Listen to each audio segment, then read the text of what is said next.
ഒരു ബിസിനസ്സിൻ്റെ ഒരു ഏറ്റവും പ്രധാനപ്പെട്ട ഒരു ഘടകമാണ് ട്രേഡ് മാർക്ക്. തിരിച്ചറിയാൻ വേണ്ടിയിട്ട് ഇതുപോലുള്ള മാർക്ക് ഉപയോഗിച്ചായിട്ട് രേഖകളുണ്ട്. അവിടുത്തെ നിയമപ്രകാരം രജിസ്ട്രേഷൻ അല്ല പ്രധാനം. നമുക്ക് ഈ ട്രേഡ് മാർക്ക് ആക്ട് പ്രകാരം 2 റെമഡിയാണുള്ളത്.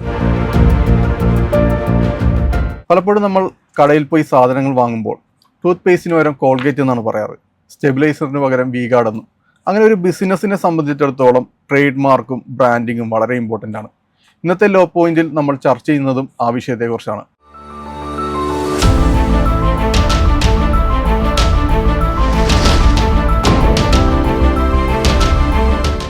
നമുക്ക് സ്വാഗതം ചെയ്യാം ഹൈക്കോടതി അഭിഭാഷകനായ അഡ്വക്കേറ്റ് അഭിരാം ടി കെ. നമസ്കാരം അഭിരാം. നമ്മളിന്ന് സംസാരിക്കുന്നത് ട്രേഡ് മാർക്കിനെ കുറിച്ചാണ്. അപ്പോൾ നമ്മുടെ ഓഡിയൻസിന് വേണ്ടി എന്താണ് ട്രേഡ് മാർക്ക് എന്ന് വെച്ചാൽ എന്തായിരിക്കും അതിൻ്റെ ഡെഫിനിഷൻ പറയാം? ട്രേഡ് മാർക്ക് എന്ന് പറഞ്ഞാൽ ഒരു ബൗദ്ധിക സ്വത്താണ്, അതായത് ഇന്റലക്ച്വൽ പ്രോപ്പർട്ടി. ഇന്റലക്ച്വൽ പ്രോപ്പർട്ടി എന്ന് പറയുമ്പോൾ 5 തരത്തിലുണ്ട്. അതായത് copyright, trade mark, design, patent, geographical identification. അതിൽ ഏറ്റവും പ്രധാനപ്പെട്ട ഒരു വിഭാഗമാണ് ട്രേഡ് മാർക്ക്. ബിസിനസ്സിൽ ഏറ്റവും കൂടുതൽ ഉപയോഗിക്കുന്നത് ട്രേഡ് മാർക്കാണ്. ഏറ്റവും കൂടുതൽ തർക്കങ്ങൾ ഉണ്ടാകുന്ന ട്രേഡ് മാർക്കിനെ സംബന്ധിച്ചാണ്. ഒരു ബിസിനസ്സിൻ്റെ ഒരു ഏറ്റവും പ്രധാനപ്പെട്ട ഒരു ഘടകമാണ് ട്രേഡ് മാർക്ക്. ഇന്ത്യയിൽ ട്രേഡ് മാർക്ക് നിയന്ത്രിക്കുന്നത് 1999 ട്രേഡ് മാർക്ക് ആക്ട് ആണ്. ഇത് ഗ്ലോബലി ഉള്ള സംഭവമാണ്. അതുകൊണ്ട് തന്നെ ഇന്റർനാഷണലി ട്രേഡ് മാർക്കുകൾ വേൾഡ് ഇന്റലക്ച്വൽ പ്രോപ്പർട്ടി ഓർഗനൈസേഷൻ വിപ്പോയുടെ നിയന്ത്രണത്തിലാണ് ഗ്ലോബലി ഇത് നടക്കുന്നത്. 122 രാജ്യങ്ങൾ അതിൻ്റെ സിഗ്നറ്ററീസ് ആണ്. അപ്പോൾ ഒരിക്കൽ വിപ്പോയിൽ ട്രേഡ് മാർക്ക് രജിസ്റ്റർ ചെയ്ത് കഴിഞ്ഞാൽ അത് ഗ്ലോബലി ആ ട്രേഡ് മാർക്ക് പ്രൊട്ടക്റ്റഡ് ആണ്. അപ്പോൾ നമുക്ക് ഇന്ത്യയിലാണെങ്കിൽ ഈ പറയുന്ന 1999 ട്രേഡ് മാർക്സ് ആക്ട് പ്രകാരമാണ് ഇന്ത്യയിലുള്ള ട്രേഡ് മാർക്സ് നിയന്ത്രിക്കുന്നത്. അപ്പോൾ ഒരു ബിസിനസ്സിൽ ഒരു ട്രേഡ് മാർക്കിന്റെ ഇമ്പോർട്ടൻസ് ചോദിച്ചാൽ അത് എത്രത്തോളം അതിന്റെ ഇമ്പോർട്ടൻസ്? അതിലേക്ക് വരാം. അത് ഒരു ട്രേഡ് മാർക്ക് ആക്ടിൽ സെക്ഷൻ 2(ZB) ട്രേഡ് മാർക്സിനെ ഡിഫൈൻ ചെയ്തിട്ടുണ്ട്. അതായത് trade marks means a mark which is capable of being represented geographically and which is capable of distinguish the goods and services of one person those from others, which may include the shape of good, the packing and the combination of colors.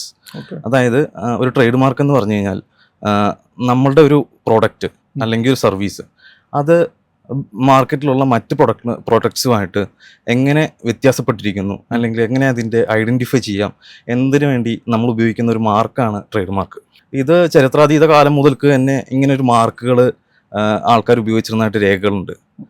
ഫ്രാൻസിലെ ഗുഹാ രേഖകളിൽ നിന്ന് ഇതുപോലുള്ള അവരുടെ live സ്റ്റോക്കുകളെ തിരിച്ചറിയാൻ വേണ്ടിയിട്ട് ഇതുപോലുള്ള mark ഉപയോഗിച്ചതായിട്ട് രേഖകളുണ്ട്.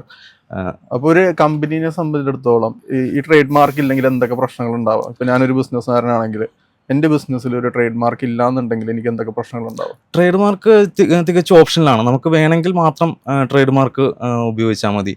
നമ്മളൊരു ബിസിനസ്സിനെ ഡിസൈൻ ചെയ്യുന്നതാണ് അതിൻ്റെ ട്രേഡ് മാർക്ക്. നമ്മുടെ പ്രൊഡക്ട്സ് ആണോ സർവീസാണോ അതിനെ നമ്മൾ ഐഡൻറ്റിഫൈ ചെയ്യാനും അത് മറ്റ് പ്രൊഡക്റ്റുകളിൽ നിന്ന് എങ്ങനെ വ്യത്യസ്തപ്പെട്ടിരിക്കാനും എന്നുള്ളത് നമ്മുടെ കസ്റ്റമേഴ്സിനെ തിരിച്ചറിയിക്കാൻ വേണ്ടിയിട്ടാണ് ഈ ട്രേഡ് മാർക്ക് ഉപയോഗിക്കുന്നത്. ഇപ്പോൾ ഫോർ എക്സാമ്പിൾ ഇപ്പോൾ ഒരു വെൽ നോൺ ട്രേഡ് മാർക്കാണ് കോൾഗേറ്റ് എന്ന് പറയുന്നത്. അപ്പോൾ നമ്മൾ ഒരു കടയിൽ ചെന്നിട്ട് നമ്മളൊരു കോൾഗേറ്റ് തരാൻ പറഞ്ഞു കഴിഞ്ഞാൽ നമുക്ക് അപ്പം തന്നെ ടൂത്ത് പേസ്റ്റ് എടുത്ത് തരും. ഈ ടൂത്ത് പേസ്റ്റിന് നമ്മൾ ചോദിക്കുന്നില്ല, നമ്മൾ ചോദിക്കുന്നത് കോൾഗേറ്റ് ആണ്. അപ്പോൾ കോൾഗേറ്റ് എന്ന് പറയുമ്പോൾ കടക്കാരനും ഐഡന്റിഫൈ ചെയ്തത് ടൂത്ത് പേസ്റ്റ് ആണെന്ന്, നമുക്കും മനസ്സിലായി ടൂത്ത് പേസ്റ്റ് ആണെന്ന്. അവിടെ ഒരു കമ്മ്യൂണിക്കേഷൻ നടക്കുകയാണ് ആ ട്രേഡ് മാർക്ക് കൊണ്ട്. അപ്പൊ അത് അയാള് അത്രയും കാലങ്ങൾ നിരന്തര പ്രയത്നം കൊണ്ട് ഉണ്ടാക്കിയെടുത്ത ആ ഒരു ട്രേഡ് മാർക്കിന്റെ മൂല്യമാണത്. നമ്മുടെ വീഗാർഡ് പോലെ സ്റ്റെബിലൈസർ ഒരാളുകൾ വീഗാർഡ് എന്ന് പറയുന്ന പോലെ വീഗാർഡ്. അപ്പോൾ ആ പ്രൊഡക്റ്റ് ആണ് ഐഡന്റിഫൈ ചെയ്യുന്നത്. നമുക്ക് ആ സ്റ്റെബിലൈസറായിട്ട് യാതൊരു ബന്ധമില്ല പേരിന്. അപ്പൊ അങ്ങനെയാണ് ആ പേര് തിരഞ്ഞെടുക്കുന്നതിലും അതിനെ അഡ്വർടൈസ് ചെയ്ത് അതാണ് അതൊരു ബൗദ്ധിക സ്വത്തായിട്ട് നമുക്ക് കണക്കാക്കാവുന്നത്. അത് നമ്മൾ നിരന്തര പ്രയത്നം കൊണ്ട് നമ്മൾ അഡ്വർടൈസിങ്ങിലൂടെയും മറ്റ് നമ്മുടെ ക്വാളിറ്റി മെയിൻറ്റെയിൻ ചെയ്യുന്നതിലൂടെയും നമുക്ക് വളർത്തിയെടുക്കാവുന്ന ഒരു സാധനമാണ് ട്രേഡ് മാർക്ക്. ഇത് ഭൗതിക സ്വത്ത് എന്ന് പറഞ്ഞുകൊണ്ട് ചോദിക്കുകയാണ്, ഇത് നമുക്ക് ട്രേഡ് ചെയ്യാനും പറ്റുമോ? അപ്പോൾ തീർച്ചയായിട്ടും നമുക്ക് ഈ സാധനം നമുക്ക് ഒരാളിൽ നിന്ന് മറ്റൊരാൾക്ക് അസൈൻമെന്റിലൂടെ നമുക്ക് ഇത് കച്ചവടം ചെയ്യാൻ പറ്റും. അതായത് നമ്മൾ ഇത്ര നാൾ ഉപയോഗിച്ച് നമ്മൾ ബിസിനസ് നിർത്തുവാണ്, ഈ ബിസിനസ് നമുക്ക് വേറൊരാൾക്ക് അസൈൻമെന്റിലൂടെ നമുക്ക് കൈമാറാൻ പറ്റും. അതിന് അസൈൻമെന്റ് എന്നാണ് പറയുന്നത്. അങ്ങനെ ഒരു രേഖ ഉണ്ടായിക്കഴിഞ്ഞാൽ നമുക്ക് എത്ര രൂപയ്ക്കാണോ നമുക്ക് അതിൻ്റെ മൂല്യം നമുക്ക് നമുക്ക് മറ്റൊരാൾക്ക് ട്രാൻസ്ഫർ ചെയ്യാൻ പറ്റും. ഈ ട്രേഡ് മാർക്കുമായിട്ട് ബന്ധപ്പെട്ട് ഇപ്പോൾ റീസെന്റ് നടക്കുന്ന ഒരു സംഭവമാണ് KSRTCയുടെ. അതെ. അപ്പോൾ എന്താണ് അഡ്വക്കേറ്റിന് അത് തോന്നിയിട്ടുള്ളത്? എന്താണ് ശരിയാ വിഷയം നമ്മുടെ പ്രേക്ഷകർക്ക് വേണ്ടി ഒന്ന് പറയാമോ? അതായത് KSRTC എന്ന് ഉപയോഗിക്കുന്ന 2 സംസ്ഥാനങ്ങളിലെ ബസ് സർവീസാണ്, Kerala state RTC, Karnataka state RTC. അപ്പോൾ ഇതിൽ KSRTC അതായത് കേരള സ്റ്റേറ്റ് RTC ആണ് ആദ്യം ട്രേഡ് മാർക്ക് രജിസ്റ്റർ ചെയ്യാനായിട്ട് അതിൻ്റെ ആപ്ലിക്കേഷൻ കൊടുത്തത്. അപ്പോൾ ഇത് ട്രേഡ് മാർക്ക് വൺസ് രജിസ്റ്റർ ചെയ്യണമെങ്കിൽ നമുക്കൊരു പുതിയ ബിസിനസ് തുടങ്ങാൻ പോകണമെങ്കിൽ പുതിയൊരു പേര് നമുക്ക് രജിസ്റ്റർ ചെയ്യാം. അല്ല, നമ്മളിത് പണ്ട് ഉപയോഗിച്ച് തുടങ്ങിയിട്ടുള്ള ഒരു ട്രേഡ് മാർക്ക് ഒരു മാർക്കാണെങ്കിൽ നമുക്ക് അന്നത്തെ കാലം തൊട്ട് തന്നെ നമ്മളിത് ഉപയോഗിക്കുവാണെന്ന് പറഞ്ഞിട്ട് നമുക്ക് രജിസ്റ്റർ ചെയ്യാം. അതായത് ഇപ്പോൾ ഞാനൊരു ബിസിനസ് തുടങ്ങി അത് രജിസ്റ്റർ ചെയ്യാതെ എനിക്കിഷ്ടമുള്ള പേര് ഞാൻ ഇട്ടു, ഒരുപാട് നാളിന് ശേഷം എനിക്ക് തോന്നുന്നത് രജിസ്റ്റർ ചെയ്യണം. അപ്പൊ അത് എക്സിസ്റ്റിംഗ് ആ നെയിമിൽ തന്നെ എനിക്ക് ചെയ്യാൻ പറ്റും. അപ്പൊ നമ്മളിപ്പോൾ 1963 KSRTC രജിസ്റ്റർ ചെയ്തതെന്ന് തോന്നുന്നു, അല്ല ആ പേര് ഉപയോഗിക്കാൻ തുടങ്ങിയത്. അപ്പൊ അന്ന് തൊട്ടുള്ള നമുക്ക് അന്ന് തൊട്ടുള്ള ഹിസ്റ്ററിയിൽ നമുക്ക് രജിസ്റ്റർ ചെയ്യണം എന്ന് പറഞ്ഞാൽ നമുക്കത് പ്രൂവ് ചെയ്യണം. നമ്മൾ ഇത്ര നാൾ തൊട്ട് പേര് ഉപയോഗിക്കുന്നതാണ്. അപ്പൊ നമുക്കത് അന്നത്തെ മുതലുള്ള രജിസ്ട്രേഷൻ വേണമെന്ന് പറഞ്ഞു കഴിഞ്ഞാൽ നമുക്കത് പ്രൂവ് ചെയ്യാൻ പറ്റിക്കഴിഞ്ഞാൽ നമുക്ക് അന്ന് തൊട്ടുള്ള രജിസ്ട്രേഷൻ കിട്ടും.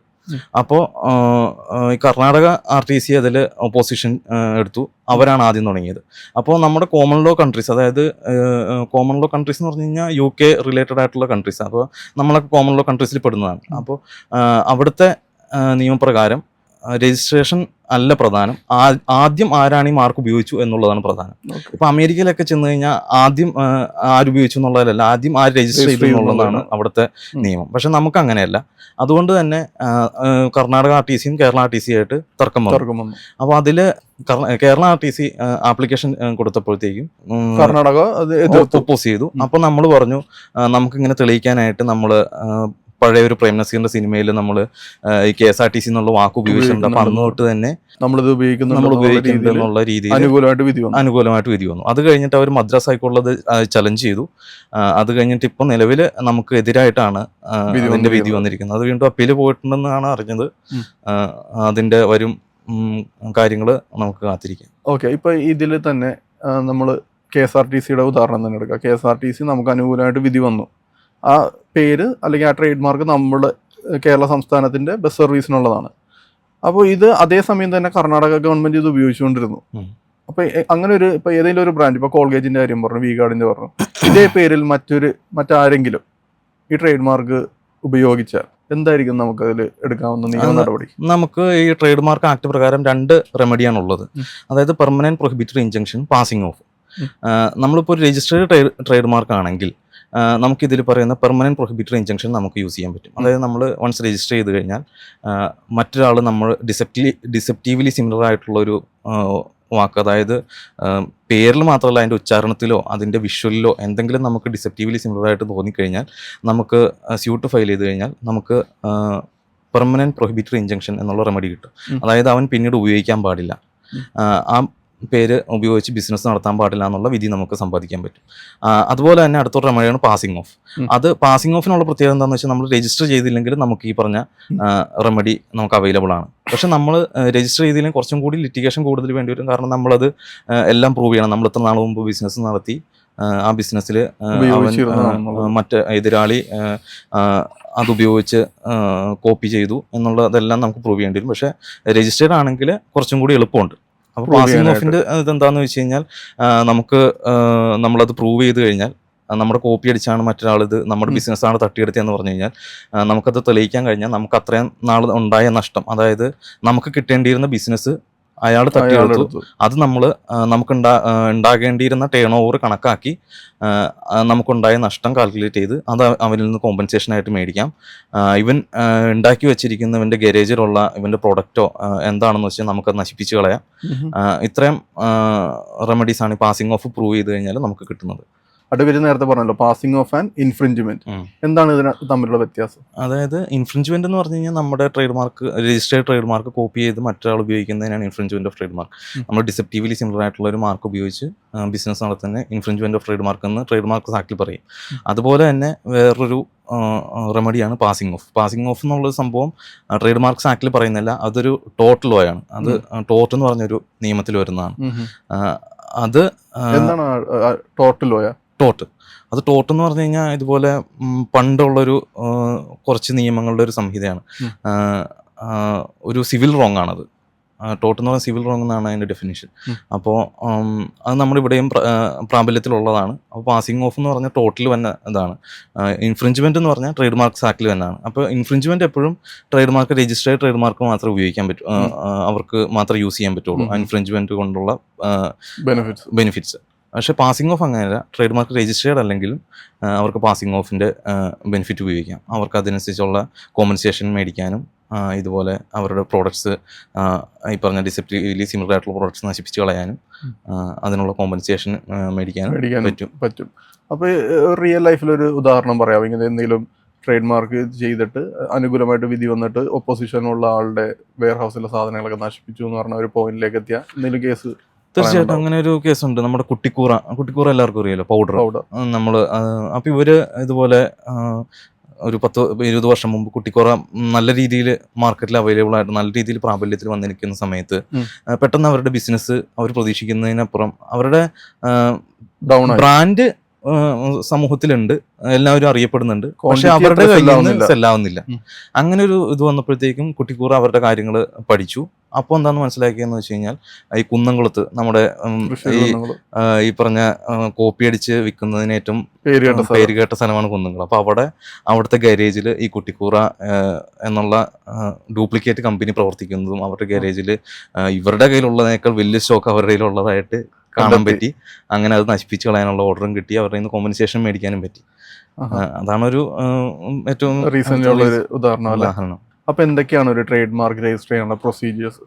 ട്രേഡ് മാർക്ക് രജിസ്റ്റർ ചെയ്യാനായിട്ട് നമ്മുടെ IP India എന്ന് പറഞ്ഞിട്ട് വെബ്സൈറ്റ് ഉണ്ട്. അവിടെയാണ് ഇന്ത്യയിലുള്ള ട്രേഡ് മാർക്സ് എല്ലാം രജിസ്റ്റർ ചെയ്യേണ്ടത് IP Indiaയിലാണ്. നമുക്ക് ഇൻഡിവിജ്വൽസിന് രജിസ്റ്റർ ചെയ്യാം, കമ്പനിക്ക് രജിസ്റ്റർ ചെയ്യാം, ട്രസ്റ്റിന് രജിസ്റ്റർ ചെയ്യാം, ലിമിറ്റഡ് ലയബിലിറ്റി പാർട്ട്ണർഷിപ്പിന് രജിസ്റ്റർ ചെയ്യാം. അപ്പോൾ നമുക്കിതിൽ ആദ്യം വേണ്ടത് ആരാണ് രജിസ്റ്റർ ചെയ്യണമെന്നുള്ള കാര്യമാണ്. നമ്മുടെ ഒരു ഇൻഡിവിജ്വൽ ആണെങ്കിൽ നമുക്ക് നമ്മുടെ പേരും അഡ്രസ്സും, സോൾ പ്രൊപ്രൈറ്റർഷിപ്പ് ആണെങ്കിൽ അയാളുടെ മാത്രം മതി, ഓണറുടെ മാത്രം മതി. അതിന് വന്ന ചാർജ് ഒരു ക്ലാസ്, അതായത് ട്രേഡ് മാർക്കിനെ കുറിച്ച് പറയുമ്പോൾ അതിന്റെ ക്ലാസ്സുകളെ കുറിച്ചും പറയണം. 45 ക്ലാസ് ഉണ്ട് മൊത്തം. അതിൽ 1 മുതൽ 35 വരെ ക്ലാസ്സുകളെ ഐഡന്റിഫൈ ചെയ്ത പ്രോഡക്ട്സ് ആയിട്ടാണ്. 35 തൊട്ട് 45 വരെയുള്ളത് സർവീസുകളാണ്. സർവീസ് എന്ന് പറയുമ്പോഴത്തേക്ക് ഇൻഷുറൻസ്, അതുപോലെ തന്നെ നമ്മൾ സ്വിഗ്ഗിയൊക്കെ ഓൺലൈൻ മറ്റേ ട്രേഡിങ് അങ്ങനത്തെ ഉള്ള സർവീസുകൾ, അതെല്ലാമാണ് സർവീസായിട്ട് വരുന്നത്. ബാക്കി പ്രോഡക്ട്സ് എന്ന് പറഞ്ഞാൽ chemical, tobacco, milk product, meet products, അങ്ങനെയുള്ള ഇതിലെല്ലാം 35 പ്രോഡക്ട്സ് ആയിട്ട് ക്ലാസിഫൈ ചെയ്തിട്ടുണ്ട്. അപ്പോൾ നമ്മൾ ഏത് പ്രൊഡക്റ്റാണോ നമ്മൾ സെല് ചെയ്യാൻ പോകുന്നത് അത് ഐഡന്റിഫൈ ചെയ്തിട്ട് ആ ക്ലാസ്സിൽ നമ്മൾ രജിസ്റ്റർ ചെയ്യാം. അപ്പോൾ നമുക്ക് രജിസ്റ്റർ ചെയ്യാനായിട്ട് നമ്മൾ തിരഞ്ഞെടുത്ത പേര്, ഈ പേര് നമുക്ക് IP Indiaയുടെ വെബ്സൈറ്റിൽ പോയി കഴിഞ്ഞാൽ നമുക്ക് സെർച്ച് ചെയ്യാൻ സാധിക്കും. ആ സെർച്ച് ചെയ്ത് കഴിഞ്ഞാൽ ഇതുമായിട്ട് സിമിലർ ആയിട്ടുള്ള പേരുകൾ ഇതിന് മുമ്പ് രജിസ്റ്റർ ചെയ്തിട്ടുണ്ടോ എന്ന് അറിയാൻ പറ്റും. അങ്ങനെ അവിടുന്ന് നമുക്ക് സെർച്ച് ചെയ്ത് കഴിഞ്ഞാൽ നമുക്കിത് വേറെ ഒന്നും ഇല്ലാന്ന് കണ്ടു കഴിഞ്ഞാൽ നമുക്ക് ആപ്ലിക്കേഷൻ ഫയൽ ചെയ്യാം. ആപ്ലിക്കേഷനിൽ ഈ പറഞ്ഞ നമ്മുടെ കമ്പനിയുടെ ഓതറൈസേഷൻ, ഇപ്പോൾ ഒരു കമ്പനി ആണെങ്കിൽ ഒരാളുടെ പേരിലാണ് രജിസ്റ്റർ ചെയ്യുമെങ്കിൽ കമ്പനിയുടെ ഓതറൈസേഷൻ വേണം. അത് വെച്ചിട്ട് ഒരു ഏജന്റിനെ കൊണ്ടോ അല്ലെങ്കിൽ നമുക്ക് നേരിട്ടോ ഫയൽ ചെയ്യാൻ പറ്റും. ഒരു ഏജന്റിനെ കൊണ്ടാണ് ഫയൽ ചെയ്യുമെങ്കിൽ നമ്മൾ പവർ ഓഫ് അറ്റോർണി ഒപ്പിട്ട് കൊടുക്കണം. എന്നിട്ട് ആ ഏജന്റാണ് ഇത് ഫയൽ ചെയ്യുന്നത്. ഫയൽ ചെയ്യുമ്പോൾ ശ്രദ്ധിക്കേണ്ടത് ഈ പേര് നമുക്കൊന്നില്ലെങ്കിൽ ഒരു ബിസിനസ് മുന്നിൽ കണ്ടുകൊണ്ട് നമുക്ക് ഇത് രജിസ്റ്റർ ചെയ്യാം. അല്ലെങ്കിൽ നമ്മളിത് നേരത്തെ ഉപയോഗിച്ചിരുന്ന ഒരു പേരാണെങ്കിൽ നമ്മൾ എത്ര നാളോട്ട് ഉപയോഗിച്ചിരുന്നോ അന്നത്തെ നമ്മുടെ അഡ്വർടൈസ്മെന്റ്, നമ്മുടെ റെസിപ്റ്റ്സ്, അങ്ങനെയുള്ള കാര്യങ്ങളൊക്കെ കാണിച്ച് നമുക്കിത് നമ്മൾ ഇപ്പോൾ ഒരു 2005 തൊട്ട് നമ്മൾ ഈ ബിസിനസ് റൺ ചെയ്യേണ്ടത് നമ്മൾ ഈ പേര് ഉപയോഗിക്കുന്നുണ്ട് എന്ന് കാണിച്ച് നമുക്ക് 2005 മുതലുള്ള രജിസ്ട്രേഷൻ നമുക്ക് മേടിച്ചാൻ പറ്റും. അങ്ങനെ വൺസ് നമ്മളത് ആപ്ലിക്കേഷൻ ഫയൽ ചെയ്ത് കഴിഞ്ഞാൽ 4 മാസത്തിനുള്ളിൽ രജിസ്ട്രിയുടെ കയ്യിൽ നിന്ന് നമുക്ക് എന്തെങ്കിലും ഒപ്പോസിഷൻ ഉണ്ടെങ്കിൽ അവർക്ക് ഒബ്ജക്റ്റ് ചെയ്യാം. അപ്പോൾ നമ്മൾ അതിന് റിപ്ലൈ കൊടുക്കണം. അപ്പോൾ 4 മാസമാണ് ഇതിന്റെ പ്രൊസീജിയർ കാലാവധി. 4 മാസം കൊണ്ട് തീരില്ല. അതായത് നമ്മൾ വൺസ് അപ്ലൈ ചെയ്ത് കഴിഞ്ഞാൽ 4 മാസത്തിനുള്ളിൽ രജിസ്ട്രിക്ക് എന്തെങ്കിലും ഒബ്ജക്ഷൻ ഉണ്ടെങ്കിൽ പറയാം. അപ്പോൾ നമുക്ക് അപ്ലൈ ചെയ്ത് കഴിഞ്ഞാൽ നമുക്ക് അപ്പം തന്നെ ഈ പേരിന്റെ ഒപ്പം TM എന്ന് മേളിൽ കാണിക്കാം. ഒരു വട്ടത്തില് നമുക്ക് TM എന്ന് കാണിച്ച് ട്രേഡ് മാർക്ക് അപ്ലൈ ചെയ്യുന്നതാണ് അതിന്റെ സിമ്പിൾ. അത് കഴിഞ്ഞിട്ട് രജിസ്ട്രി ഒപ്പോസ് ചെയ്തു, അത് കഴിഞ്ഞിട്ടുള്ള ഒപ്പോസ് ചെയ്ത് നമ്മൾ അതിനുള്ള റിപ്ലൈ കൊടുത്ത് അതിൽ രജിസ്ട്രി കൺവിൻസ് ആണെങ്കിൽ അത് നേരെ ജേണലിൽ പബ്ലിഷ് ചെയ്യും. Okay. അപ്പോൾ ആർക്കെങ്കിലും ഒപ്പോസിഷൻ ഉണ്ടെങ്കിൽ ഒപ്പോസിഷൻ ഫയൽ ചെയ്യാം. അതിൻ്റെ കോപ്പി ഈ പെറ്റീഷണർക്ക് കൊടുത്തിട്ട് അവർ തമ്മിലുള്ള ഹിയറിംഗ് നടത്തിയിട്ട് ഡിസെപ്റ്റീവ്ലി സിമിലർ ആണെങ്കിൽ ഉപയോഗിക്കാൻ പറ്റില്ല. അല്ലാന്നുണ്ടെങ്കിൽ ആ ഹിയറിംഗിൽ കൺവിൻസ്ഡ് ആണെങ്കിൽ രജിസ്ട്രാർക്ക് ഇത് രജിസ്റ്റേർഡ് ആണ്. മാർക്കായിട്ട് കൊടുക്കാൻ പറ്റും. അപ്പോൾ ഈ ലിറ്റിഗേഷൻ ഒക്കെ വന്നു കഴിഞ്ഞാൽ ഈ സാധനം നീണ്ടു പോകും. ഒരു 2-3 വർഷമൊക്കെ വേണമെങ്കിൽ. തർക്കങ്ങൾ ഇല്ലാന്നുണ്ടെങ്കിൽ ഈ പറഞ്ഞ 6 മാസം 8 മാസം കൊണ്ട് ഈ പറഞ്ഞ ഒപ്പോസിഷൻ ഒന്നും വന്നില്ല എന്നുണ്ടെങ്കിൽ ഒരു 6 മാസം 7 മാസം കൊണ്ട് നമുക്ക് രജിസ്റ്റർ ചെയ്യാം. അങ്ങനെ രജിസ്റ്റേർഡ് ആയി കഴിഞ്ഞാൽ TM മാറി നമുക്ക് 6 എന്നുള്ള വട്ടത്തിൽ 6 കണ്ടു കഴിഞ്ഞാൽ അത് രജിസ്റ്റേർഡ് ആണ്. ഈ TM തമ്മിലുള്ള വ്യത്യാസം ഇതായിരുന്നു. അതെ.